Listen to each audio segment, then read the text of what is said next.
We outside. Who we here with? Jace Preme. Okay. So Jace Preme, man, you know we gotta ask you, bro. What's moving you? Music, bro.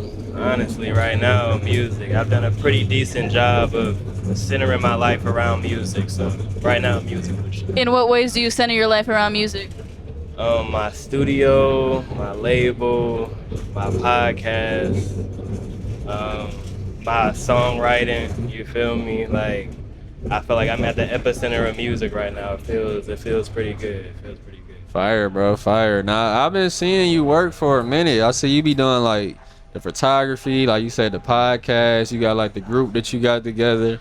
How do you like tie all of that stuff in with what you already got going on with your music?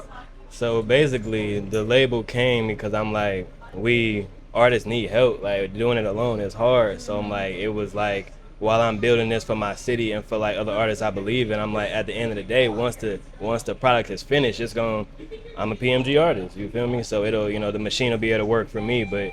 It's like long game. I'm playing long game. I feel like I just in the process found my sound like between this year like and last year. So I'm like I'm really just getting started musically. So I'm like I might as well just grow with everybody. You feel me? No, Fire, for sure. fire. What's like your favorite thing to do right now when it comes to all that shit? Write music. That's always gonna be the top. I mean, it's been fun learning how to engineer in the last year, but ain't nothing like writing a song and seeing it, and like come to fruition. You feel me?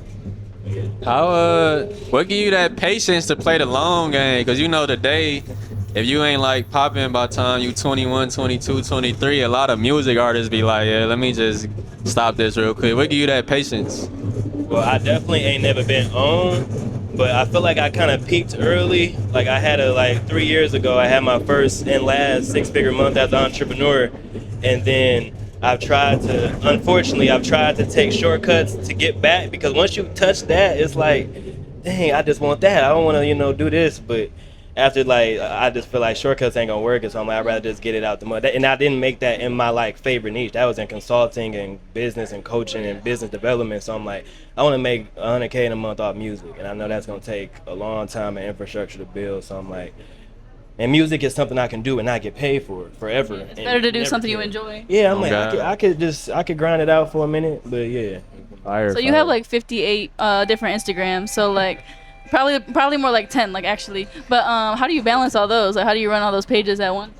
So it's funny, like last year in December, I lost all of them but one, my biggest one with 100K, and I was like scribbling, and it made me rebrand my biggest one because it used to just be like an ADHD and autism like page to talk about that. That's how I grew it. But then I had to kind of like introduce my audience to all my other stuff because I'm like, this is all I got. And then I don't know if it was like what happened, but I got them all back, and I think it was just a reminder to just slow down because I was overwhelmed. I was very overwhelmed with all of it. So it just kind of let me know to just kind of, I don't know, slow down with it. But I just take it a day at a time. And collaboration, a lot of my stuff that I do is tied into each other. So a lot of times if I want to post like once a day on 3 pages, I can make one post for one page and collaborate with like 3 of the other ones. And that's all they post for the day. So, Fire. it definitely got to be efficient, but it's a lot. I'm not doing it easy at all. Fire.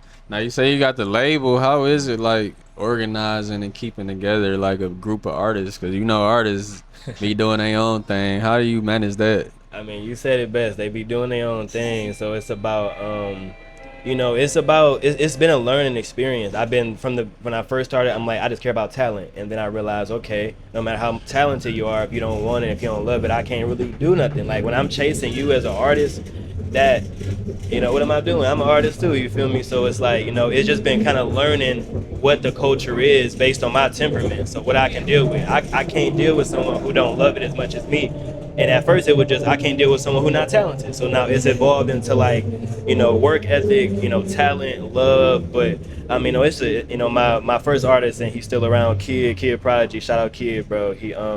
He was the kind of reason I decided to just go all in, because I'm like, bro, like, he didn't have a team, and I'm like, he deserves one. So I'm like, it just kind of evolved from there. But it's been beautiful, just learning and just going through the music industry and getting real life experience. But it's people ask how I do it, I'm still learning. I'm still trying. Fire. For sure. I know you talked about like having to slow down. I know you talked about like rebranding your page from like the ADHD, autism stuff. Like, how would you say like you balance like, you know, focusing on yourself, focusing on your mental health with like being an entrepreneur, being an artist?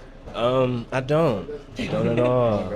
I've been music. I think is how I do that. Like writing music, like this project I got coming out. God willing, on the 9th of everything is cleared and everything is approved. It's been therapeutic to make. My event, you know, trauma bonding is something that we do that is like therapeutic to do. We talk about stuff I used to talk about in group therapy, and I talk about it with people I know even better, which you know it hits. So. You know, I try to keep my art, you know, therapeutic to a certain degree because I'm submerged in it. So why not, you know, help me out sometime? Fire. I feel like your energy feels lighter. Yeah, I used to be a wreck. Last year I was just going, I was trying to please everybody and worried about opinions. And then when I just kind of just started focusing on myself and what I want to do and what I want to stand for, it just kind of, I am a lot lighter. Fire. I I seen. appreciate you noticing. I seen your audition for the Envision Fest. It seemed like you put some real preparation into that. How important is that? Like preparing as an artist instead of just showing up and just doing what you do.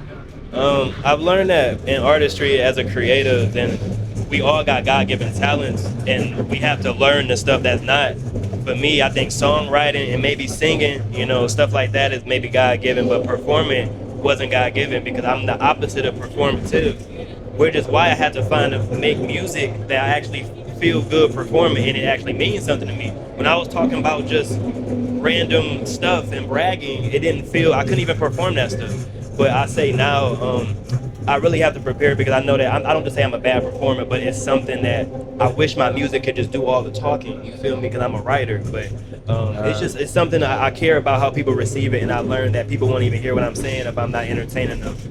So it's just learning, knowing my strengths and weaknesses, basically. No, that was my favorite audition. I'm serious, for real. But, I seen the video. Yeah, no, it was fire. Shout out Nick. Ever since I started working with him, everything I've done on the stage has been way more cinematic. So Yeah, like no, it's him. He be doing his thing. How would you say the city of Detroit inspires what you do? You know, the hustle culture is in me for sure. You know, just I think that's the biggest way I think I shine with it. Outside of just the Pistons kind of inspire me with what they've been trying to put together. Shout out K. Bro. Darren, I don't know what he on. I don't know like- if he want to sign. Yeah. We gonna see, man. I ain't gonna say nothing bad about my bro. You disappointed me. That's okay to say. I tell my bros they disappointed me. So you disappointed me. But it's all good. But no, yeah. I mean, just that hustle, man. That grit. Everybody out here trying to get something. You talk to anybody on the street, they got a business. They got something. So I mean, that's me. I got like 45 pages, and I do a lot. You know, monetize everything you do is what I say, man. Get paid to live. But no, yeah. Just hustling, grinding, man. Fire. With everything you got going on, bro, what's your next stop? Man, the Vision Festival, you feel me? That's pretty much next, and then my album. So like, you know, those kind of go hand in hand. Y'all might see some people you might know at the festival, but oh yeah, that's pretty much it. And I'm bringing back one of my other podcasts, the Preme Pod, the music and creative podcast. So got for that. Fire. Thank you. Anything you want to end it off on?